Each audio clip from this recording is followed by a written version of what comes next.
우리가 보통 이제 확인 설명서에서 사고가 가장 많이 나는 거는 사실 이제 어떤 부분이냐면은 이제 시설물 상태 이 부분이 가장 사고가 많이 납니다. 대부분 임대에서는 그래요. 매매는 금액을 잘못 적었을 때, 뭐 방향을 잘못 적었을 때 이런 문제들이 있겠지만 임대에서는 그 상태 같은 게 되게 많거든요. 처음서부터 살펴보면 중개 이게 주거용이냐 비주거용이냐 이런 것들 체크하고 그리고 대상 물건의 상태에 관한 자료 요구 사항에서 우리가 필요한 서류를 다 넣어줬는지 그런 부분이 필요하겠죠. 그리고 이제 면적 적는 거 이런 것들에 대해서는 여러분들이 잘 아시는데 지금 보시면 이제 내진 설계 적용 여부 예전에 진 건물들은 내진 설계가 적용됐는지 안 됐는지 이런 부분 잘 모를 수가 있거든요. 그래서 여러분들 그 이제 표제부 건축물대장 표제부를 떼어보면 거기에 내진 설계 적용 아니면 미적용 이런 게 나와 있어요.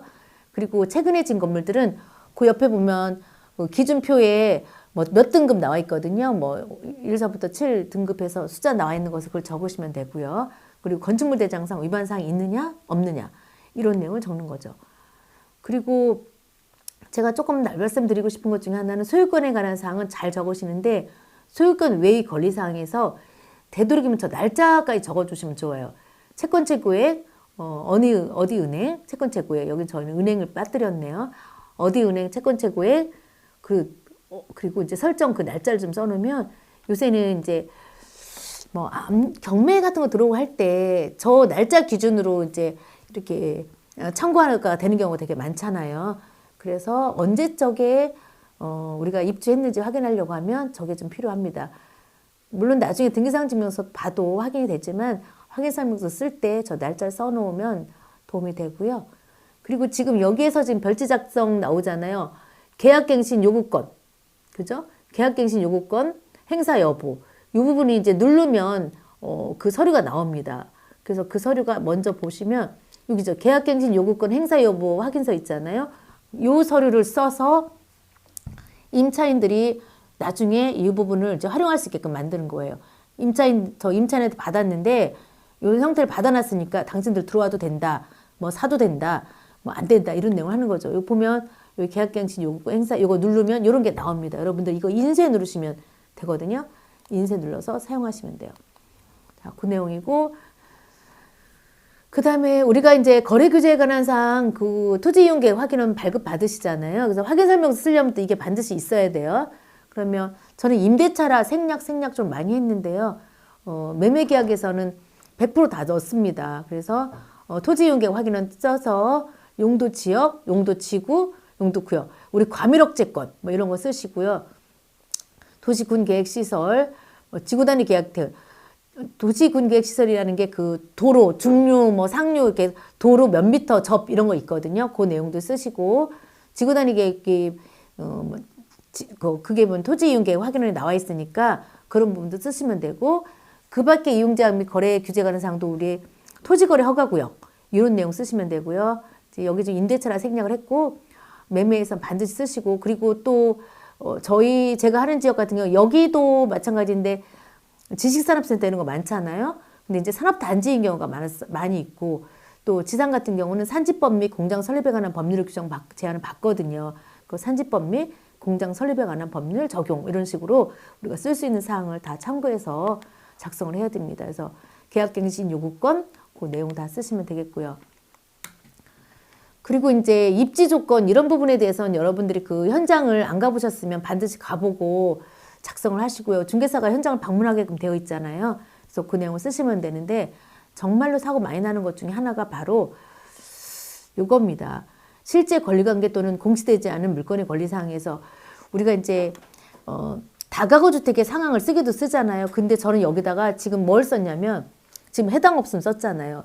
지금 여기다가 임차인 사항을 써요.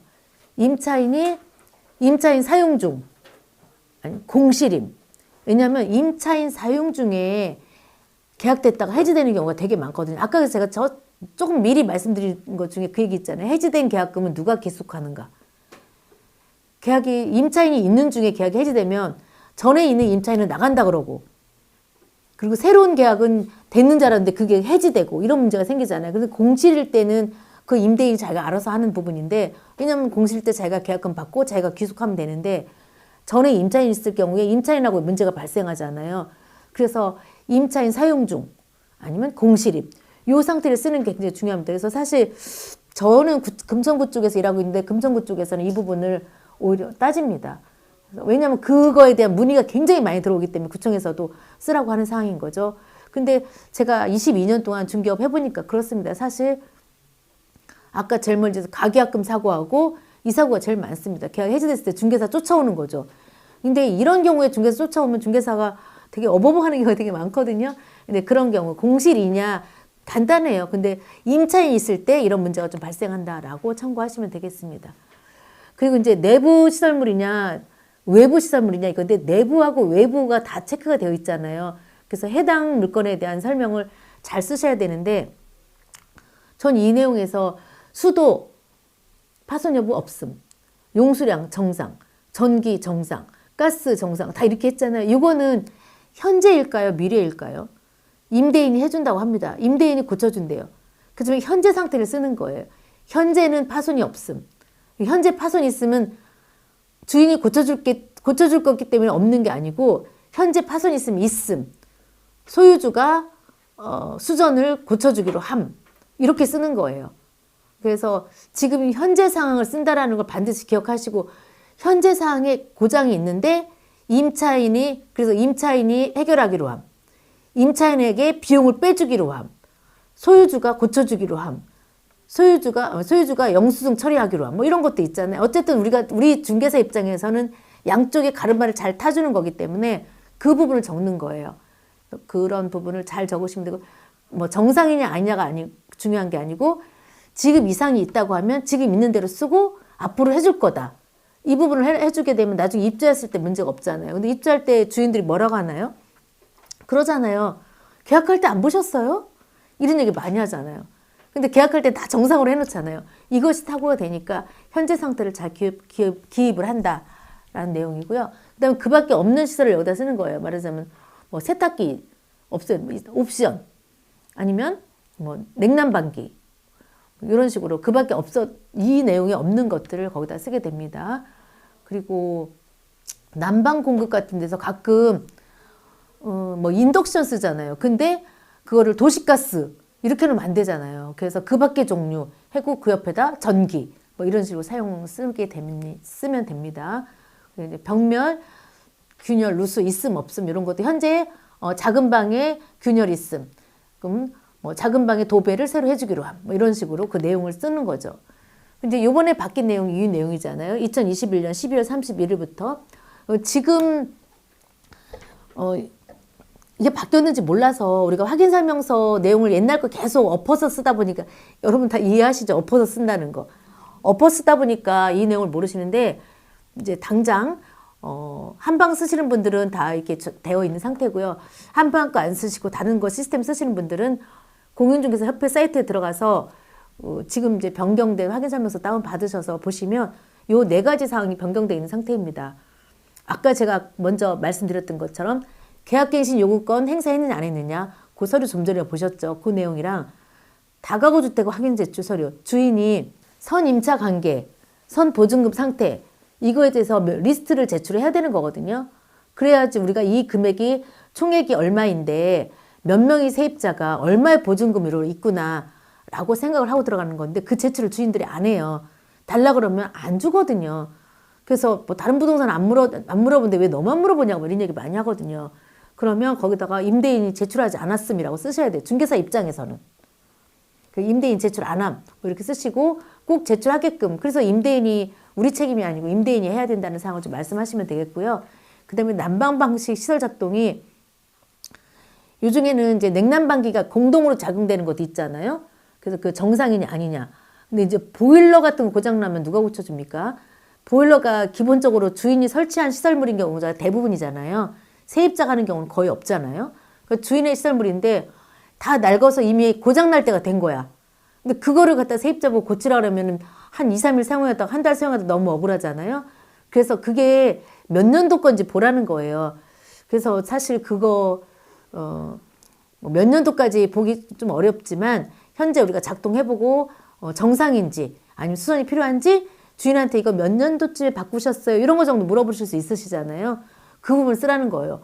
중개사 입장에서는 굉장히 귀찮은 일이지만 세입자한테는 중요한 문제거든요. 이게 냉난방이 있는 데도 마찬가지예요. 냉난방은 뭐 청소 문제 같은 거 나와서 그거는 임차인 보고 청소하라고 한다 하지만 청소 시즌에 같이 들어오면 임대인 청소까지 해줘야 될 일도 있거든요. 그래서 난방 방식이 특히 개별 공급 이런 건 사용 연한을 쓰라고 되어 있으니까 그 부분을 체크해 주시는 게 중개사가 할 일입니다. 그리고 이제 벽면, 바닥면, 도배 상태 쓰는 게 있는데 아까 말씀드렸던 것처럼 벽면이랑 도배는 있는데 바닥에 이제 장판 깔려 있거나 이런 거 있잖아요. 바닥에 들춰보라고 얘기하는데 어쨌든 바닥에 문제가 있는지 없는지 그걸 꼼꼼히 보셔야 됩니다. 그래서 그 부분을 쓰셔야 돼요. 바닥이 일부만 파손된 경우에는 바닥이 일부만 뭐 곰팡이가 핀다. 아니면 바닥이 일부만 물이 축축하다. 이런 내용을 이제 적어라 하는 내용이겠죠. 이게 이번에 곧 이제 바뀐 내용이니까 참고하시면 될 것 같습니다. 그리고 이제 또 바뀐 내용 중에 하나가 중개보수 지급 시기를 쓰라는 거잖아요. 그래서 뭐 잔금 시 또는 뭐 몇 월 며칠 잔금 날짜 이런 거 작성하시면 되겠습니다. 요 내용까지 듣고요. 자, 그 다음에 사고 중에 제일 많은 거 아까 제가 2가지 말씀드렸고 요거 정말 많습니다. 매매하는 중에 임차인이 퇴실을 하는 거예요. 매매하는 중에 임차인 퇴실해요. 그러면 실질적으로 사람들은 임대차는 무조건 승계된다고 보잖아요. 근데 임차인이 원하지 않으면 임차인 승계할 수 없는 거예요. 근데 우리는 임차인을 승계하는 조건으로 계약서를 엄청 많이 씁니다. 근데 이제 소유자한테 변동사항이 생긴 거잖아요. 임차인이 살고 있는 동안 변동사항이 생긴 거잖아요. 그걸 이유로 임차인이 나갈 수 있는 거예요. 그래서 승계하는 조건으로 계약서를 썼는데 임차인이 나간다고 해요. 그러면 임차인이 나가면 보증금 해줘야 되잖아요. 또는 월세인 경우에는 임차인 나가면 월세 그동안 누가 냅니까? 새로운 매수자 보고 내라고 해야 될까요? 매도자 보고 내라고 할까요? 승계라고 했는데 이런 문제 생기잖아요. 또는 중개보수를 누가 낼까요? 임차인 있는지 알고 그냥 썼는데 임차인이 바뀌게 되면 중개보수 매도자한테 내라고 할까요? 매수자한테 내라고 할까요? 이게 굉장히 중요한 문제예요. 그래서 아까 계약갱신 청구권을 쓴다든가 아니면 임차인이 계속 쓸 건지 퇴실할 건지를 확인해서 계약서 써야 될 필요가 분명하게 있습니다. 그러니까 제가 현장에서 이걸 어디서 교육하는데도 못 봤는데 제가 22년 동안 겪어보니까 이 일이 엄청나게 많아요. 그래서 임차인에 대한 컨디션을 상황 판단하지 않고 중개사가 자기들 마음대로 승계한다.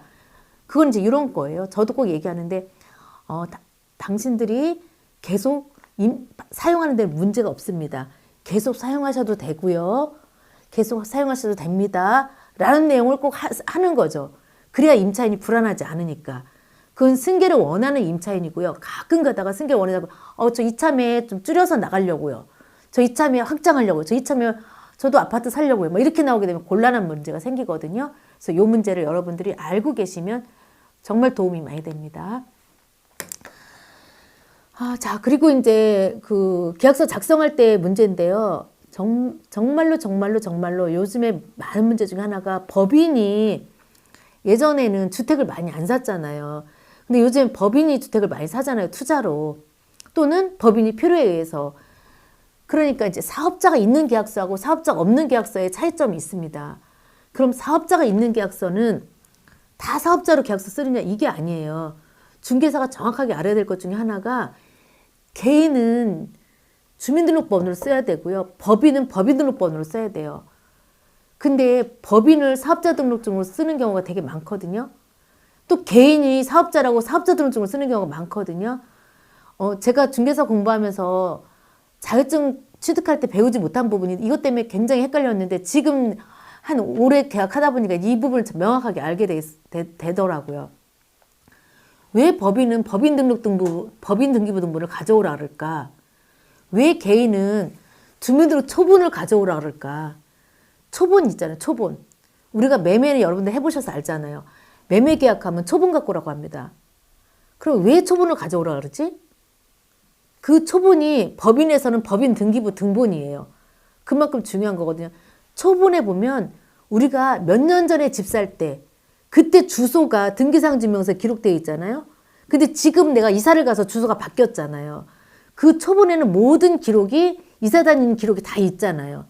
그러니까 등본 가지고 안 되고 초본이 있어야 등기사항 증명서에 있는 그 주소하고 일치를 시키는 작업을 하는 거거든요. 등기소에서는 절대적으로 그 주소가 일치하지만 접수를 못 받아요. 그러니까 서류가 반려되는 거거든요. 그러기 위해서 법무사들이 하는 게 주소가 일치한지 보는 거잖아요. 근데 중개사들이 사업자 등록증으로 계약서를 써갖고 오는 거예요. 그럼 사업자 등록증에 주민등록 초본 별도로 내야 되거든. 그럼 우리 매매계약서에 매매계약서에 주민등록 번호가 없잖아요. 그 주민등록 번호가 없으면 그걸로 실거래가 신고를 해야 되는데 뭘로 실거래가 신고하면 사업자 등록으로 실거래가 신고합니까? 그게 일치하지가 않잖아요. 그러니까 사업자 등록이 중요한 게 아니고 개인은 초본이 중요한 거고요. 법인 등기부 등본이 중요한 거예요. 법인 등기부 등본을 보면 회사가 어디에서 어디로 이사를 갔는지 다 기록하게 되어 있어요. 법인 대표가 집을 이사한 것도 기록하게 돼서 그 주소를 기록하지 않으면 법인은 과징금을 냅니다. 과태료를 냅니다. 그러니까 법인 등기부 등본 모든 게 명확하게 나와 있어요. 그거하고 일치하는지 안 하는지를 적는 겁니다. 그래서 우리가 개인 거 계약할 때 제 이름이 조성자입니다. 근데 제가 조성주라고 쓰면 안 되잖아요. 근데 법인의 이름은 제가 하이엔드 플랜 법인 대표입니다. 근데 하이엔드 플랜 이렇게 쓰면 안 되잖아요. 근데 중개사들 생각할 때 법인 주소를 빼먹어. 그리고 법인 대표 이름만 정확하게 서명을 받고 도장을 찍습니다. 이래서 문제가 되거든요. 법인은 법인 등록번호, 법인 등기부 등본, 법인 대표, 법인 이름, 주식회사까지 법인 대표 이름까지 정확하게 기록하셔야 되고 개인은 주민등록 등본에 나와 있는 그 주소로 기입을 하고 그래서 제출할 때 초본으로 맞춰본다. 요거를 우리가 시스템적으로 기억하고 있으면 고객한테 초본 준비해 주세요. 등본 준비해 주세요. 법인 등기부 등본 가져오세요. 주민등록 초본 갖고 와주세요. 이거 할 때 안 헷갈리는 거예요. 그거 헷갈리니까 잔금할 때마다 맨날 헤매는 거예요. 서류 미비되고 초본 안 갖고 오고 등본 가져오고 보면 써놓은 거 보면 사업자 등록으로 써 있고 주민등록번호 안 써 있고 옛날 주소 써 있고 계약서에 옛날 그전 주소 써 있고 등기부 등본 보고 쓰고 등기부 등본 보고 쓰면 됩니까? 등기부 등본에 있는 주소하고 지금 주소하고 다른데 등기사항 증명서 보고 쓰는 거 아니에요. 반드시 주민등록 등본 보고 쓰는 거예요. 주민등록 등본. 등기사항 증명서 보고 쓰는 게 아니고 그래서 이런 부분에 대해서 중개사가 명확하게 해주시면 좋을 것 같습니다. 그래서 그런 부분 좀 해주시면 되고요. 자, 그 다음에 사고 많이 나는 것도 있죠. 신탁등기. 신탁등기가 우리가 공부할 땐 되게 어려웠잖아요. 신탁등기 공부할 때 되게 어려운데 신탁등기의 종류가 지금 우리가 다뤄야 될 문제는 아니에요. 제가 22년 동안 보니까 이거 되어 있는 경우가 대부분 이제 뭐 담보로 되어 있는 경우 빼놓고는 어떤 경우냐면 빌라 같은 거 지었을 때 상가 건물 지었을 때 그때 다 신탁되어 있잖아요. 신탁되어 있는 이유가 그때 뭐죠? 보통은 이제 시행사에서 자기네 개발 신탁하면서 신탁하잖아요. 신탁해 놓으면은 신탁돼 있는 동안 그러니까 금액을 최대한으로 많이 대출받는 경우 그런 경우도 있지만 그 건물 지어서 소유권 이전할 때까지 중간에 잡음 뭐 압류가 들어온다든지 뭐 누가 서류에다가 뭐 저희 공사비 빨리 주세요 뭐 이런 거 압류 같은 거 들어오고 이런 것들 다 방지하기 위해서 일단 신탁해 놓고 그 신탁 한도 내에서 이제 일을 진행을 하잖아요. 그러면 중개사가 되어 있는데 신탁되어 있어. 그러면 거의 대부분이 담보 신탁이 아니고 거의 대부분이 이렇게 짓고 있는 것들일 때가 되게 많아요. 그래서 그럼 다 짓고 있는데 신탁이 되어 있는데 신탁을 풀어야 되는데 그 시행사 입장에서는 돈이 들어와야 신탁을 푸는 거거든요. 그럼 제가 101호부터 110호까지가 있는데 제가 101호를 계약할 거예요. 101호를 계약하면 신탁회사한테 연락하면 101호에 상응하는 금액이 들어오면 그걸 풀어줘요. 그러면 신탁회사하고 협의가 안 되면 안 된다는 거죠. 근데 중개사들이 그 집 짓고 있는 건물 짓고 있는 소유주 얘기만 듣고 그 사람 이름만 듣고 그냥 계약서를 쓰고 그 사람한테 돈을 주는 거야. 그래서 사고가 나는 거잖아요. 신탁 등기가 되어 있으면 뭐를 해야 돼요? 신탁 등기 신탁 원부를 떼봐야죠. 그래서 등기소에 가서 신탁 원부를 떼갖고 와서 보면 거기에 조건이 써 있어요. 거기에 무슨 조건으로 신탁되어 있다는 게 써 있어요. 그럼 신탁회사 담당자한테 연락을 해서 저희 이거 계약할 건데 저희 계약하면 이거 말소 되나요? 이렇게 물어보면 그 사람이 오케이 이렇게 해주거든요. 그래서 신탁회사에서 동의서를 받든지 입회를 하든지 그 부분을 확인하시면 돼요. 그럼 계약금을 무슨 계좌로 받을까요? 그 신탁회사한테 물어보면 소유주 계좌가 절대 안 줘요. 신탁회사 주지. 근데 계약자는 그 소유주, 위탁자 이름으로 쓰는 경우가 많이 있어요. 왜냐하면 계약 신탁할 때 거기에 써 있거든. 위탁자로 써도 된다고 써 있는 경우도 많이 있거든. 근데 단 돈은 입금은 누구 계좌로 하느냐 아니면 사전에 승낙을 받았느냐 안 받느냐 이게 중요한 거거든요. 매매할 때는 그 금액에 해당하는 금액이 들어오면 신탁을 말소해준다.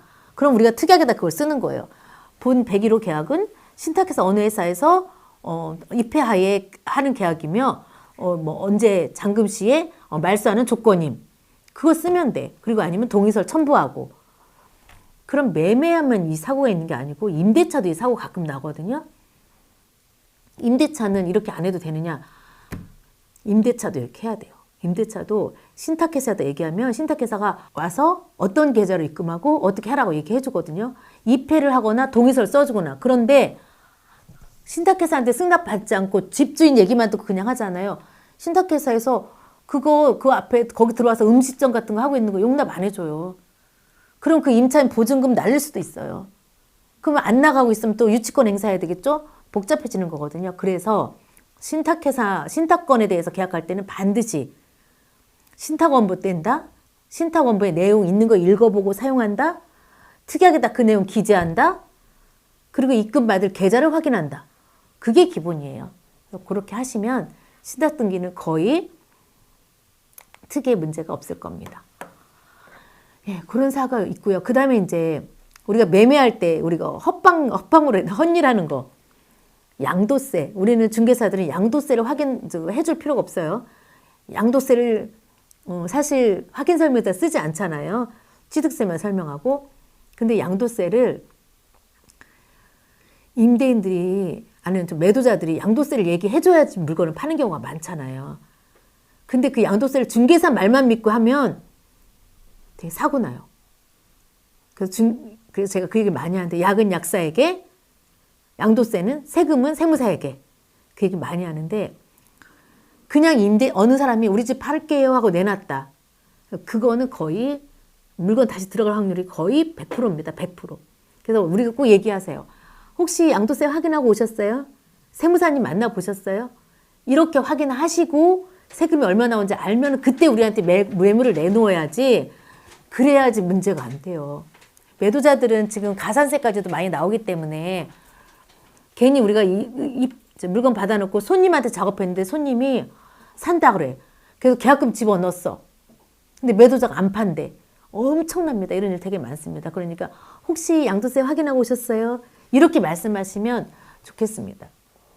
그래서 그 부분 요새 중과까지 이게 나오기 때문에 중개사들이 막 양도세 설명하려고 하지 마시고 세무사님 확인하라고 하시고 그리고 세무사들 어느 정도 컨설팅 비용 받고 상담하고 나서 물건을 내놓으면 우리가 좀 일을 하기가 되게 쉽다라는 상황이고요. 그 다음에 이제 우리가 이제 바뀌어야 되는 부분들이 이제 설명해야 되는 부분들 이런 거잖아요. 상가주택이 이번에 법이 바뀌었잖아요. 그래서 지금은 1주택 혜택을 다 받는 게 아니고 일종의 어느 금액까지만 1주택 혜택을 받고 12.2억까지만 혜택을 받고 나머지 부분은 혜택을 못 받잖아요. 그래서 이런 부분은 비과세를 못 받는 경우가 있기 때문에 반드시 세무사하고 확인하라고 말씀드리면 되고요. 그리고 이제 장기보유 특별공제를 받는 부분도 상가 부분이 일반과세 하지만 또 오래 보유하고 있는 부분에서 이제 공제 받는 경우가 있고 못 받는 경우가 있으니까 여러분들이 그런 부분은 고객하고 상담하실 때 중개사가 아무것도 모르면 양도세에서 아무것도 모르면 못하지 너무 일은 못해요. 그렇지만 정확하게 하는 거는 세무사한테 하라고 하고 우리는 아웃라인만 앞으로 양도세 수업 받으시면서 아웃라인만 설명할 수 있도록 하셔야지 전체적으로 다 전반적으로 다 해주게 되면 굉장히 문제가 많이 발생하니까 그런 부분은 좀 참고하시면 좋을 것 같습니다. 그래서 이 양도세 부분에 대해서는 제가 그 세무사님하고 하시는 걸로 알고 있기 때문에 조금 패스를 하겠습니다. 그리고 이제 우리는 또 취득세는 설명해야 되잖아요. 취득세 설명할 때는 보통 이제 금액이 얼마냐에 따라서 지금까지는 이제 6억 이하까지는 1%였었고 6억에서 9억까지는 이제 9억이 넘으면 이제 3억이잖아요. 그 안에 거의 뭐 2점 몇 프로씩이 나오는데 저 수식에 의해서 금액이 주어집니다. 그런데 그럼 2주택부터는 세금이 얼마냐? 우리가 8% 받는다고 하잖아요. 조정지역에서는 2주택에서 8%, 3주택부터는 12%. 근데 이게 비조정지역으로 가면 이제 3주택부터 8%예요. 8%, 이제 4주택 가면 이제 12% 받는다라는 내용이고요. 그 다음에 이제 분양권을 갖고 있을 때 취득세를 어떻게 되냐? 또 이런 문제가 있잖아요. 예전에는 분양권을 주택으로 치지 않았는데 지금 이제 2019년 12월 4일부터 2020년 7월 10일까지는 이제 최종 잔금 납부 시점서부터 1주택이냐, 1주택부터 3주택이냐에 따라, 아니 3주택까지는 아까 말씀드린 그 기준 세율을 내는데 4주택 이상부터 이제 4%를 내야 되는 거고, 그리고 그 짧은 기간, 그 기간이 있어요. 그 기간 2020년 7월 11일부터 한 달 동안, 그때도 최종 잔금 납부 시점이에요. 그때는 이제 보통 기준 1에서 3% 내는 게 있고, 이제 8% 내는 게 있고, 12% 내는 게 있고, 그리고 이제 20년 8월 10일 기 이후, 그러니까 지금 현재 상황에서는 분양권 취득 시점에서 주택이 있느냐 없느냐, 취득 시점에서 있느냐 없느냐에 따라서 1주택이냐, 일식 1주택이냐, 이 경우는 이제 아까 그 기준에 의해서 1에서 3% 내는 거지만 2주택은 8%, 3주택은 12% 이렇게 내게 됩니다. 이 내용이고, 우리가 이제 지금 매매해주면서 앞으로 이제 바뀔 여지가 굉장히 많지만 지금 매매하면서 해야 되는 것들이 자금 조달 계획서, 그쵸? 그리고 증빙 서류, 이제 요게 필요하잖아요. 그 부분 잠깐 설명 또 드리도록 하겠습니다. 취득할 때 자금 조달 입주 서류가 이제 저런 게 있어요. 여러분 다 들어보셔서 아시겠고, 또 작성해 보신 분도 있으시겠지만, 좀 어렵게 생각하지 마시고, 현금 갖고 있는 거하고, 또 이제 차입자금하고 쓰는 거잖아요. 자기 자금에서 저 위에 쭉 정리해서 소개를 쓰시고요. 그 다음에 빌린 자금에 대해서 소개를 써서 그 합계를 맞춰서 제출하시면 됩니다. 그래서 자금조달계획서는 이렇게 작성하시면 되고, 이제 법인은 이제 다 하셔야 되잖아요. 근데 제가 어려웠었던 부분은 몰랐었던 건데, 이 토지거래 허가를 저는 예전에 토지 같은 부분에서 해봤는데, 아파트를 토지거래 허가 신청서를 써야 되니까 그런 경우는 아파트를 여기다 어떻게 쓰지? 라고 생각해서 모르시는 분들이 있어서 제가 샘플 좀 만들어 봤는데요. 그 아파트도 여기다 뭐 아파트 정착물에 관한 사항에도 아파트라고 쓰는 거예요. 그 소재지에다가는 아파트가 소재하고 있는 집원들 다 기록하시면 되고, 그리고 그 면적에다가는 면적은 그 아파트 그 집원별로 면적 있잖아요. 그거 작성하시면 되고, 아파트 동호수 쓰시면 되고, 밑에 토지가 아니고 이제 아파트니까 좀 애매한다고 느끼실지 모르겠지만 요 샘플들처럼 쓰시면 됩니다. 아파트, 그 다음에 아파트 매매다, 그리고 소유권 이전하는 거다라는 내용 쓰시고, 그 아래 그 예정 금액에다가는 그 아파트에 이제 공시지가 있잖아요. 그거 뽑아서 그 땅 가격으로 해서 총액을 쓰시고, 그 아파트 매매를 만약 20억이 한다. 그럼 빼고 토지를 뺀 나머지가 지금 건물 가격이잖아요. 예, 그 가격으로 이렇게 작성을 하시면 되겠습니다. 그 부분은 이제 참고하시면 되겠고요.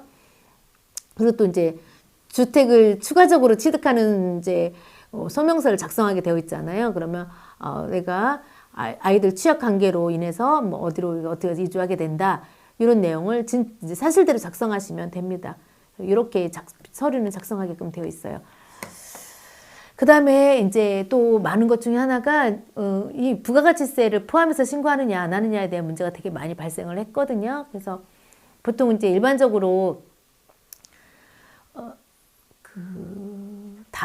최근에는 부가가치세 별도로 신고하시면 된다고 보시면 됩니다. 그러니까 매매계약서 쓰실 때 매매계약서 자체에다가 부가가치세는 별도 금액을 표시하는 거예요. 그러니까 처음 분양권 빼놓고는 나머지는 전부 다 별도로 쓰시면 돼요. 분양권 계약에서는 거의 부가가치세가 이게 나와 있어 거기다 가로 열고 부가세 포함 얼마 이런 게 좀 나와 있고, 그러니까 분양권 계약서에 써 있거든요. 분양권 계약서에 부가가치세 금액이 써 있어요. 그거 이외에는 다 별도로 신고하신다고 생각하시면 돼요. 근데 이 얘기가 왜 중요하냐? 우리가 부가가치세 별도로 해야 되는데 포함을 하잖아요. 그럼 포함을 하게 되면 등기사항 증명서에도 포함으로 나오잖아요. 등기사항 증명서에 포함으로 나와요. 그러면 제가 나중에 계약서 열어봤는데 말하자면 우리가 5억에 계약됐어. 그러면 우리가 건물 부분에 대해서만 부가세가 붙고 토지는 부가세가 안 붙어요. 말하자면 건물이 그중에 이제 3억이다. 그리고 토지가 2억이다. 그러면 우리가 5억에 계약하면 5억 3천이 되는 거잖아요.